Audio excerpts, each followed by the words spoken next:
bueno, Isaías, el primer libro que vamos a ver de profetas mayores. Esta mañana vamos a hacer una introducción al libro, algunas cosas que debemos saber sobre el libro, quizás el contexto que rodeaba a Isaías como profeta, uno de los profetas mayores. Quizás de los profetas mayores el más impactante, digamos, en relación, porque él escribió un capítulo prácticamente el 53 que toca al Mesías. Toda esa profecía mesiánica que él dio en ese capítulo se cumplió exactamente en nuestro Señor Jesucristo. Entonces, otros profetas mayores como Ezequiel, Daniel, pues tiene cada uno su cualidad. Para Daniel, mucha visión del futuro, muy concatenada con Apocalipsis. Ese libro va a estar un poco más largo el estudio todavía que Isaías. Pero cada profeta tiene su cualidad particular. Isaías se dice que el ministerio de Isaías duró un periodo de más de 60 años. O sea, sí fue un hombre que trabajó bastante.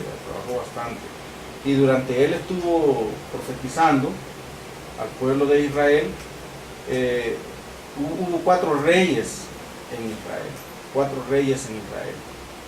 Los reyes que se mencionan son Usías. En algunos lados Usías se escribe con doble Z, porque como no es español, ¿verdad? Usías. Jotam incluso le meten una H en medio de la T y la A. Acá se dice Achaz, ¿verdad? Achaz. Y Ezequías, Ezechías, ¿verdad? Ahora nosotros vemos que puede ser Usías. En nuestras Biblias Usías está escrito con una sola Z, porque ya es el lenguaje español.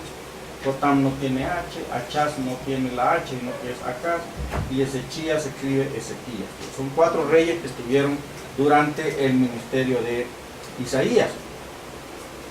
Usías reinaba en Judá al mismo tiempo que Jeroboam II. Este Jeroboam no es el mismo Jeroboam cuando se partió el reino, ¿verdad?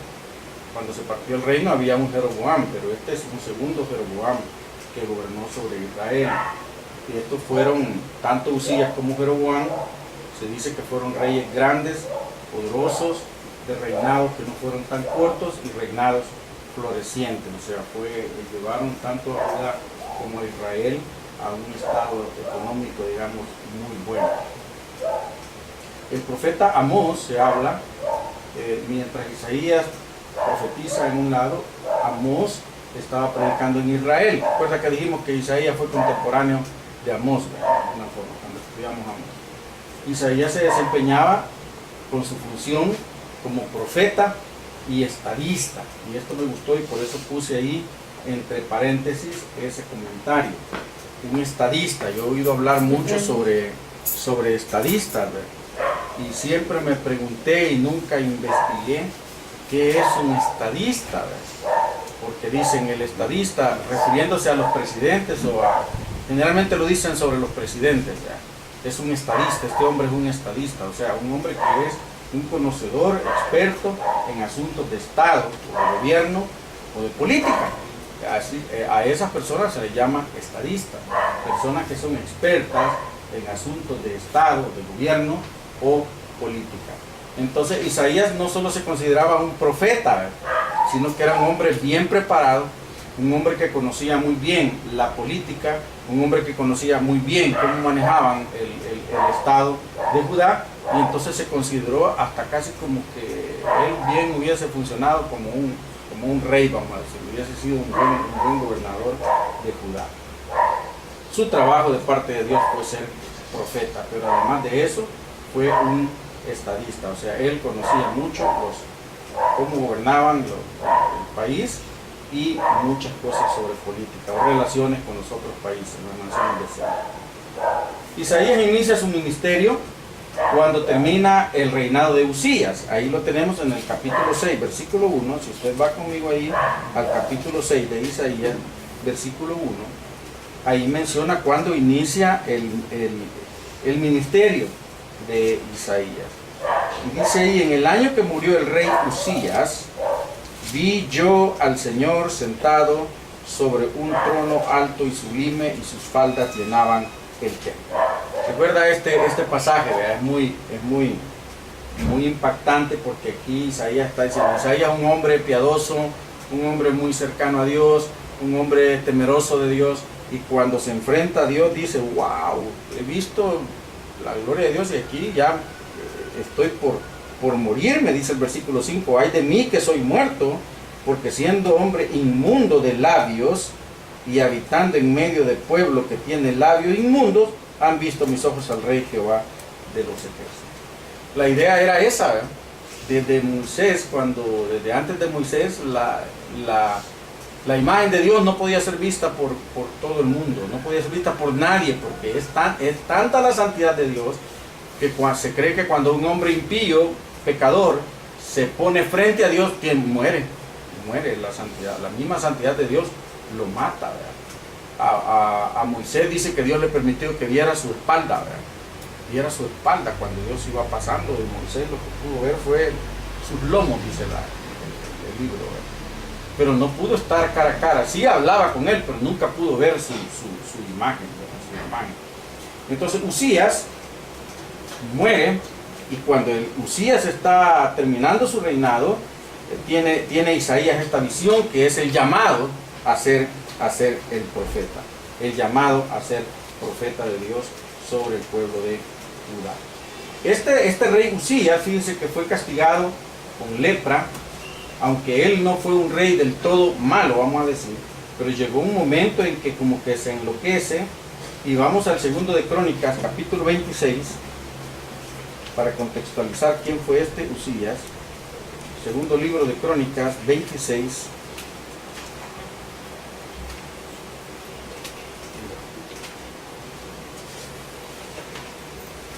¿Usted tiene el libro de Crónicas en su Biblia? Sí. Ah, sí, pero no me griten tanto que me van a dejar todo. 26, del 3 al 5, ¿qué dice?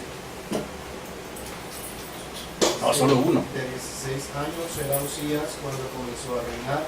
De 52 años reinó en Jerusalén. El nombre de su madre fue Jeconías de Jerusalén. E hizo lo recto ante los ojos de Jehová, conforme a todas las cosas que había hecho Amasías, su padre. Y persistió en buscar a Dios en los días de Zacarías, entendido en visiones de Dios, y en esos días en que buscó a Jehová, él le prosperó. Qué bueno. ¿De quién era Usías? Sí. Usías no era un hombre malo, vamos a decir, ¿verdad? No se dice de él, e hizo lo malo delante de los ojos de Dios, pero vamos al versículo 16, versículo 16 al 21, ¿qué dice ahí? Mismo capítulo. Sí, el mismo capítulo. ¿Qué le pasó a Usías? Cuando ya era fuerte su corazón, se enalteció para su ruina, porque se rebeló contra Jehová su Dios, entrando en el templo de Jehová para quemar incienso en el altar del incienso. Y entró tras él el sacerdote Azarías, y con él 80 sacerdotes de Jehová, varones valientes, y se pusieron contra el rey Usías, y le dijeron: no te corresponde a ti, oh Usías, el quemar incienso a Jehová, sino a los sacerdotes hijos de Aarón, que son consagrados para quemarlo. Sal del santuario, porque has prevaricado, y no te será para gloria delante de Jehová Dios.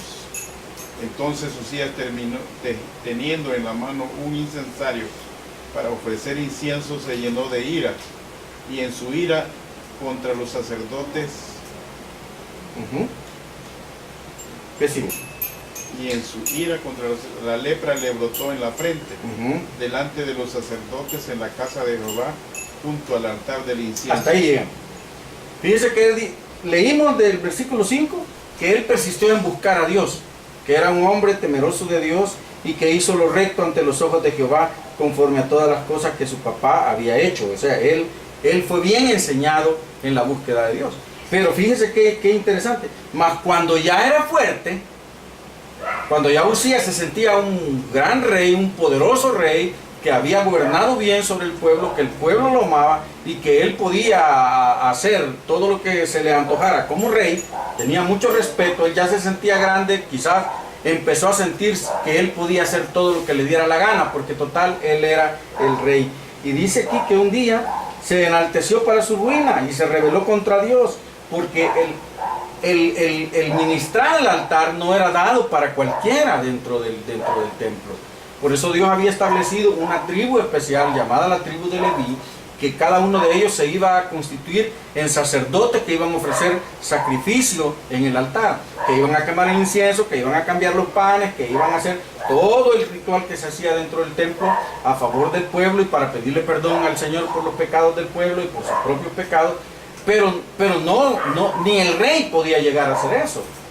Fue uno de los problemas que él creyó que podía hacer. Dice que cuando él lo hizo y los sacerdotes lo regañaron, se enojó contra los sacerdotes, y cuando él se enoja de tal manera quizás que hasta quería atacarlo, la lepra le empezó a brotar, dice, por la frente.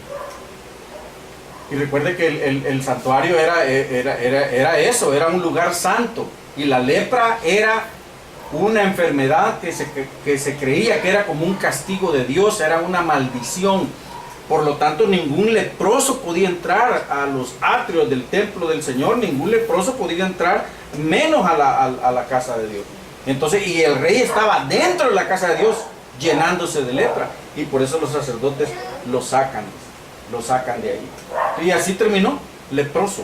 Entonces, el rey fue un rey que gobernó muy bien, vamos a decir, pero al final, cuando ya era grande, y eso es lo que nos pasa muchas veces a algunos cristianos, que cuando venimos al Señor somos muy sencillos, somos muy humildes, somos muy buscadores de Dios, pero cuando ya nos sentimos tranquilos, cuando ya nos sentimos fuertes, cuando ya sentimos que hemos aprendido algo, entonces ya empezamos a disminuir nuestra búsqueda de Dios y hacer cosas que no agradan a los ojos de Dios.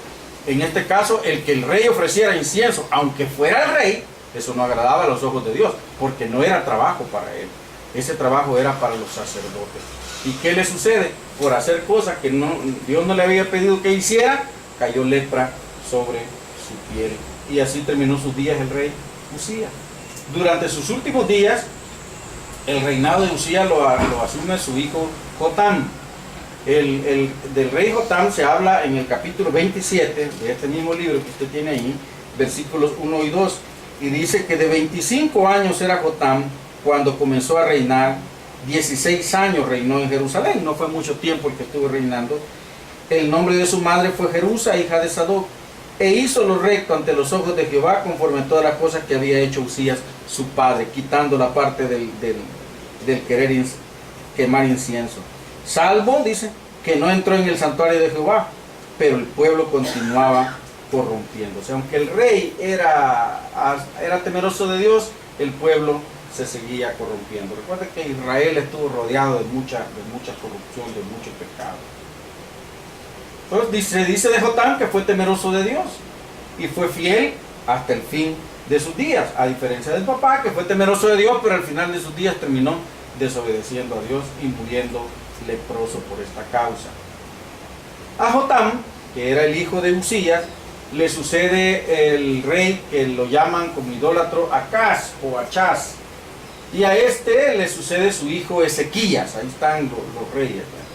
Ezequías fue piadoso, temeroso de Dios gran parte de su vida, pero también al final se torna orgulloso y vanidoso después del milagro de su sanidad.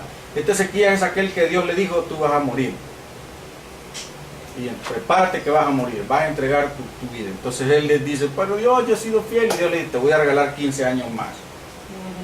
Y al final él termina: no, Dios me regaló 15 años de vanidoso, como diciendo, por mi santidad, y eso pues arruinó prácticamente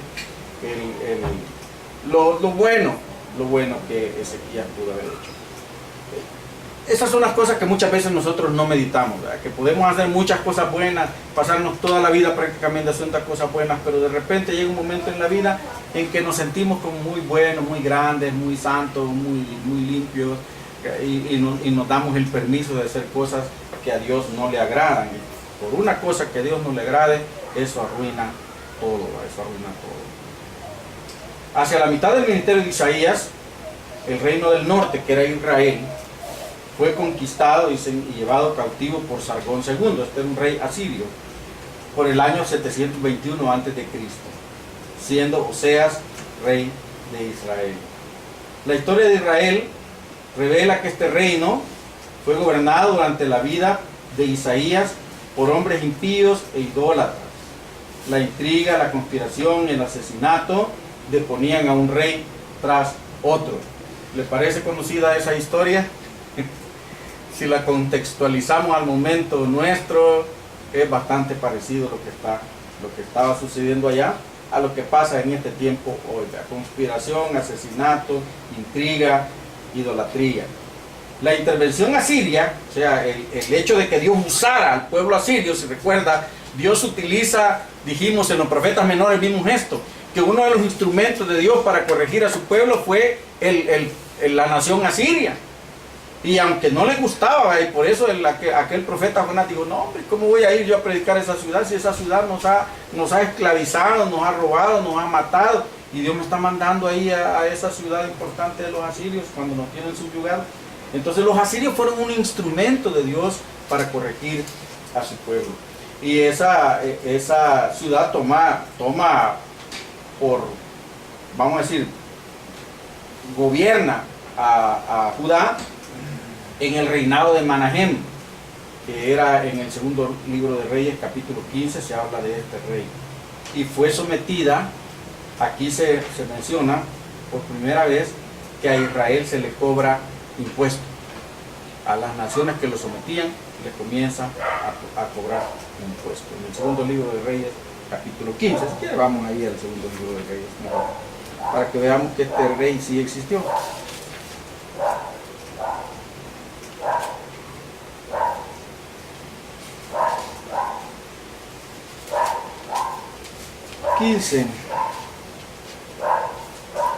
Dice, en el año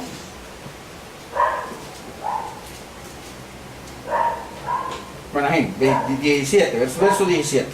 En el año 39 de Azarías, rey de Judá, reinó Manahem, hijo de Gadi, sobre Israel 10 años en Samaria. Está reinando ahí sobre el territorio que había ya tomado por prisionero, vamos a decir, Asiria. E hizo lo malo ante los ojos de Jehová en todo su tiempo, no se apartó de los pecados de Jeroboam, hijo de Nabat, el que hizo pecar a Israel. Y vino Pul, rey de Asiria, a atacar la tierra, y Manahem dio a Pul 1000 talentos de plata para que le ayudara a confirmarse en el reino. E impuso Manahem este dinero sobre Israel, sobre todos los poderosos y opulentos, de cada uno 50 ciclos de plata para dar al rey de Asiria, y el rey de Asiria se volvió y no se detuvo ahí. Entonces ya este Manahem le pone impuesto a Israel para dárselo a aquel otro país que los tenía sometidos. ¿Y a quién le cobra?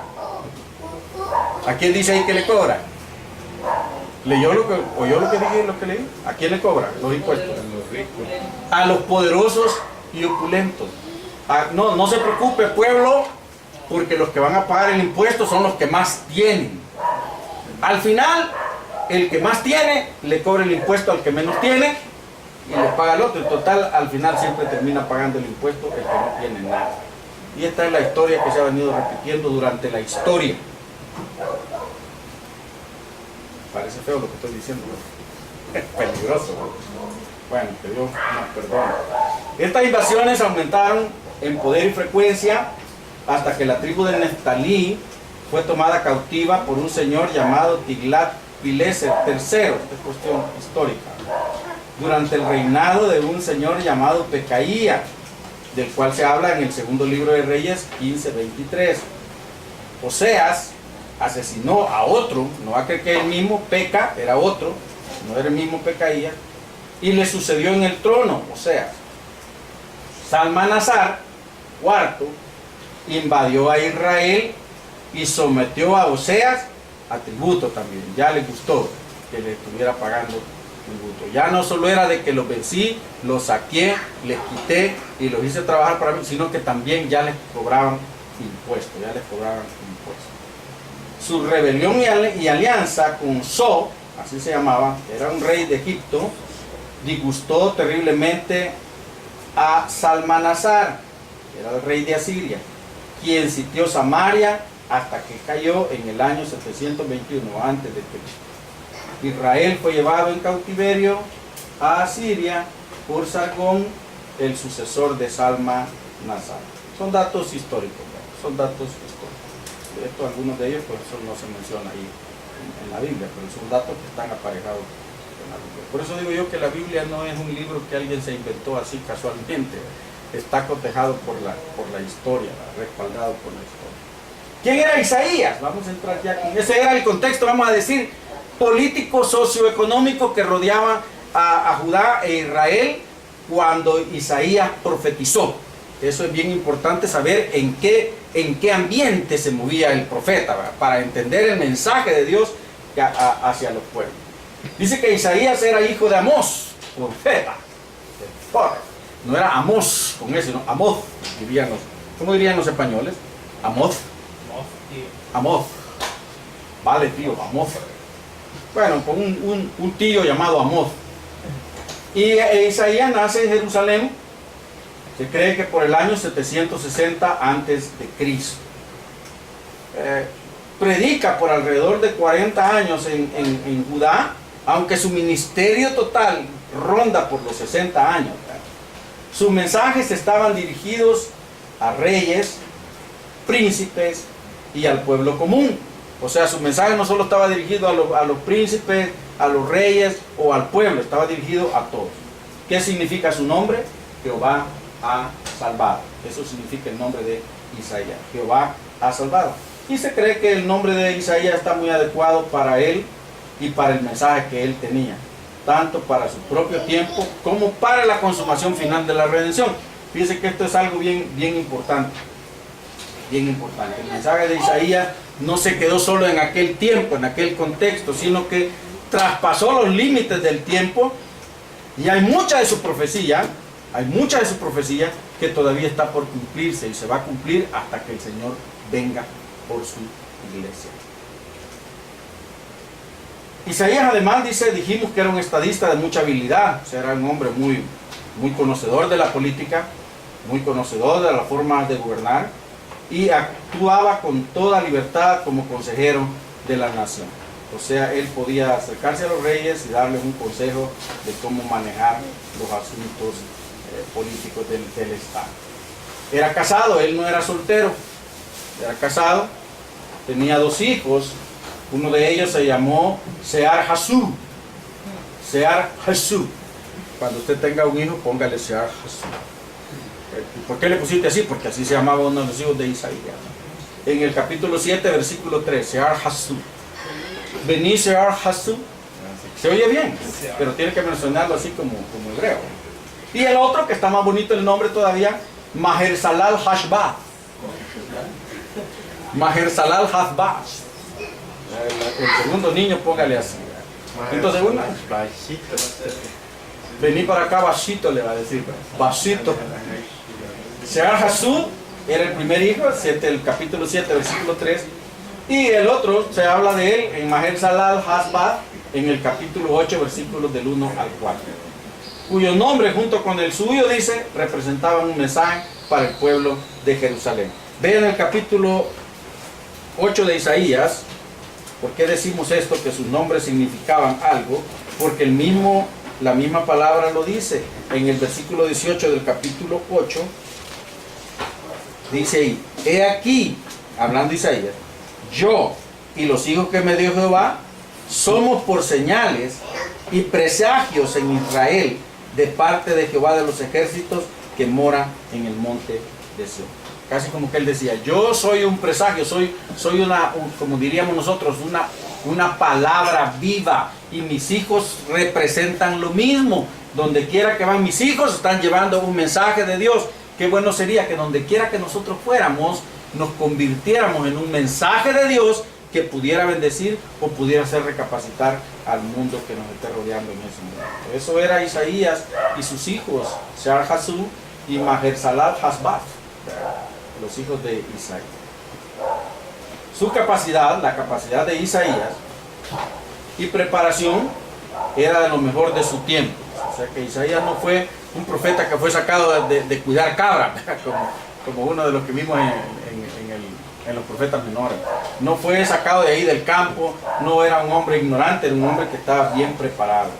En cuerpo, mente, temperamento y personalidad estaba lo que se llama superlativamente dotado, o sea, muy bien dotado con las cualidades más excelentes para las más altas funciones. Era un hombre bien inteligente, era un hombre bien inteligente. O sea, no se puede decir de Isaías que fue un hombre ignorante, que Dios lo toma porque, es que Dios de lo más bajo, de lo más vil toma y lo enaltece. El hombre era muy preparado, Su cabal conocimiento, que es una palabra salvadoreña, cabal, su buen conocimiento, su muy excelente conocimiento de la ciudad, del reino, de las naciones que rodeaban a Judá y de la historia mundial. Fíjese qué tremendo, o sea que no era un hombre que estaba así muy ignorante, le hacía muy idóneo para interpretar el significado de los acontecimientos a la luz de la voluntad de Dios. Es muy probable que él, su mensaje, su preparación, vida, haya sido influenciada por Amós, Oseas y Miqueas, que fueron tres de los profetas menores que fueron contemporáneos con él. Amós, Oseas y Miqueas. La más grande influencia de su vida no fueron, quizá no pudiéramos decir que fueron estos profetas, sino que la más grande influencia que tuvo él en su vida fue la mano de Dios. Y la mano de Dios era la que le guiaba y le hacía constantemente dar sus mensajes al pueblo. Y dice que tan chulo. Vamos a preguntarle a don Enrique, ¿verdad? ¿Estamos bien hasta ahí? ¿Sabemos quién es Isaías?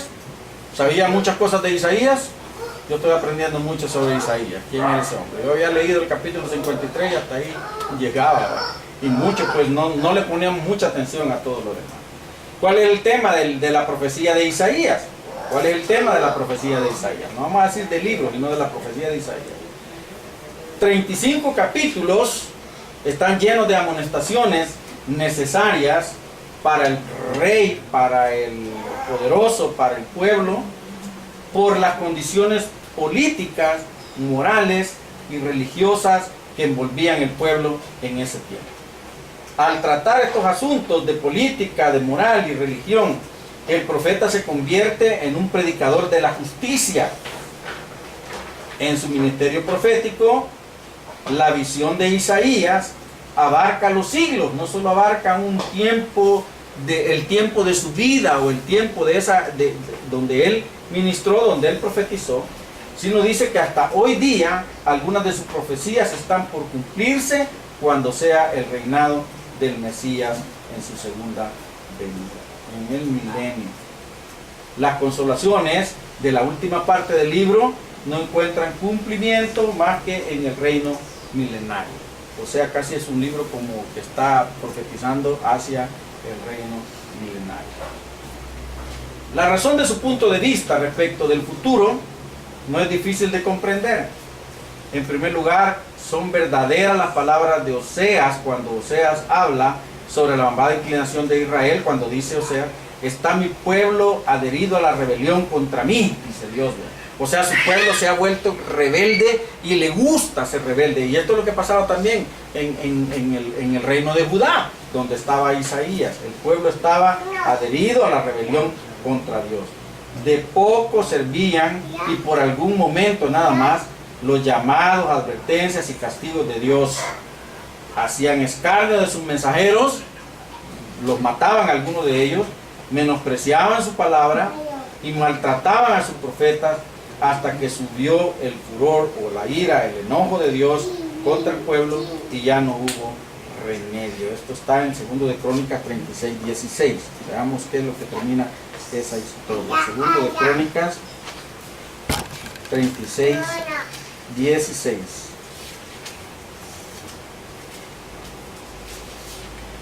No, hombre, 2 de Crónicas. ¿Tiene 36:16 su Biblia? ¿Qué dice? Ellos hacían escarnio de los mensajeros de Dios y menospreciaban su palabra, burlándose de sus profetas, hasta que subió la ira de Jehová contra su pueblo y no hubo ya remedio. Ajá. Ya Dios ya no soportó y tomó medidas más drásticas contra su pueblo, porque ellos, no importa los profetas que llegaran, siempre no los oían, los menospreciaban, algunos hasta los mataron. Entonces Dios pues se enojó, y cuando papá se enoja, brinca la chanelera. En segundo lugar, no obstante esto, Dios había prometido incondicionalmente a Abraham bendecir su simiente y hacerla de bendición para todos los pueblos. Había prometido formalmente también a David que sobre su casa establecería un reino eterno. Y aparecía un problema, y es un problema que muchos se pudieran preguntar. ¿Cómo cumpliría Dios en su pueblo tan rebelde sus pactos irrevocables de darle el dominio y la gloria y al mismo tiempo ejercitar su justicia? ¿Cómo podía Dios cumplirle a Israel que iba a ser un reinado eterno, que les iba a dar, que iba a ser una nación que iba a ser bendita por causa de ella todas las familias de la tierra, y al mismo tiempo ser justo? Porque Israel era impío, Israel era pecador, era rebelde.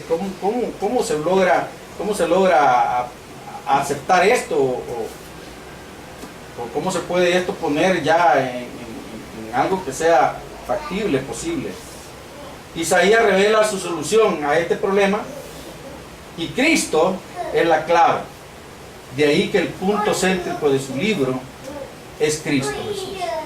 De los personajes donde Isaías se centra más es el Mesías, pues es la única forma que pudiera Dios en su justicia cumplir su promesa hecha a Abraham y a David.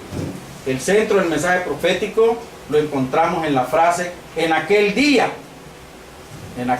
cuando Cristo venga, en aquel día cuando el reino esté siendo, el mundo esté siendo gobernado por el Rey de Reyes, Señor de Señores.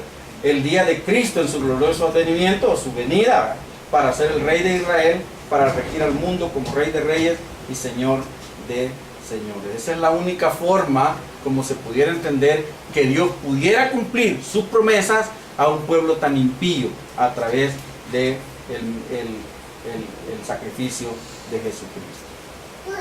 ¿Cómo está escrito el libro? ¿Vamos bien hasta ahí? El tema del libro en general es Jesucristo. Ese es el tema central del libro. La forma en que está escrito el libro. Se dice, y muchos lo han expresado, lo han escrito, que Isaías es la Biblia, una Biblia en pequeño, ¿verdad? Toma el libro de Isaías y dice, esta es la Biblia, ¿verdad? ¿Por qué dicen eso? El libro de Isaías está dividido en 66 capítulos. Dos grandes divisiones tiene el libro. Del 1 al 39 la primera, y del 40 al 66 la segunda parte. Igual que la Biblia, Antiguo Testamento, Nuevo Testamento. ¿Cuántos libros tiene la Biblia? 66 en total. ¿Cuántos libros tiene el Antiguo Testamento? 39. ¿Cuántos libros tiene el Nuevo Testamento? 27.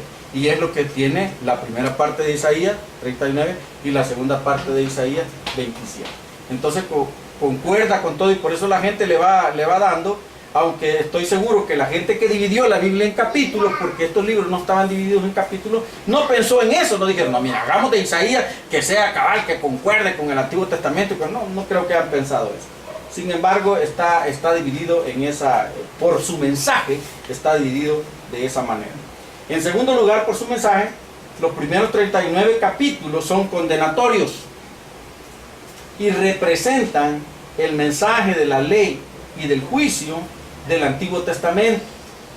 Casi como decir, el Antiguo Testamento es la ley y es un mensaje de Dios condenatorio hacia el pueblo de decirles, no estoy a gusto con ustedes, ustedes son pecadores, van a pagar por su pecado, y eso es lo que se ve en el Antiguo Testamento.